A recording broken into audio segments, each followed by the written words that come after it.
मोदी जी ने एक बार क्या बोल दिया कि सोना मत खरीदो। भाई साहब सुबह स्टॉक मार्केट गिर गई, वो भी 900 पॉइंट से। आज का ट्रेंडिंग टॉपिक ही ये बना हुआ है कि मोदी जी ने 5 बातें बोली क्यों। तो पहले तो मैं आपको बता दूं कि 5 बातें थी क्या।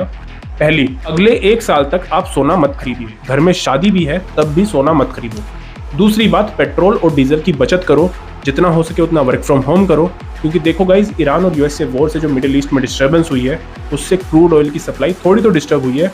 इसलिए बोला है कि वर्क फ्रॉम होम करो, पब्लिक ट्रांसपोर्ट यूज करो, कार पुलिंग करो, जिससे पेट्रोल और डीजल कम से कम यूज होगा। क्योंकि मैं बताऊं, ऑलरेडी काफी कंट्रीज ने अपने ऑयल के प्राइसेस बढ़ा दिए थे, लेकिन इंडिया ने ये अभी तक नहीं किया था, और इसके बहुत ज्यादा चांसेस हैं कि ये आने वाले दिनों में आपको पेट्रोल के रेट हाइक होते हुए दिखाई दे सकते हैं, क्योंकि सरकार द्वारा बताया जा रहा है कि हम एनर्जी क्राइसिस से जूझ रहे हैं। तीसरी बात, एडिबल ऑयल का कम से कम यूज कीजिए। और चौथी बात भारत के किसानों के लिए है कि फसलों में फर्टिलाइजर्स का कम से कम उपयोग किया जाए, जो कि एक टफ डिसीजन है, क्योंकि ऑर्गेनिक और नेचुरल फार्मिंग में एफर्ट्स ज्यादा लगते हैं और फसल की पैदावार कम होती है।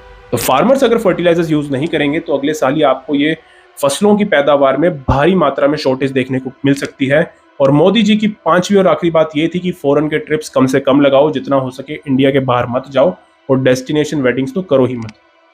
अब आप मोटा मोटा ये समझिए कि ईरान और अमेरिका वॉर से सारा मिडिल ईस्ट डिस्टर्ब हो रखा है। हमारा जो ऑयल, फर्टिलाइजर्स और गोल्ड काफी मात्रा में वहां से इंपोर्ट होता था, अब उस सप्लाई में काफी गिरावट आ गई है, और जब सप्लाई में गिरावट आती है तो महंगाई में उछाल आता है। अब ये चीजें महंगी तो नहीं की जा रही हैं, इसलिए बोला जा रहा है कि कम से कम इस्तेमाल किया जाए। अब इस सब का असली रीजन तो अमेरिका और ईरान की लड़ाई ही है, लेकिन अब आगे क्या होने वाला है उसके बारे में किसी को नहीं पता। मुझे तो ये वॉर खत्म होती नहीं दिख रही है दोस्तों। ऊपर से इस हफ्ते ट्रंप भाई साहब चाइना के दौरे पर जा रहे हैं शी जिनपिंग से मिलने, जो ऑलरेडी इस वॉर में ईरान को सपोर्ट कर रहा है।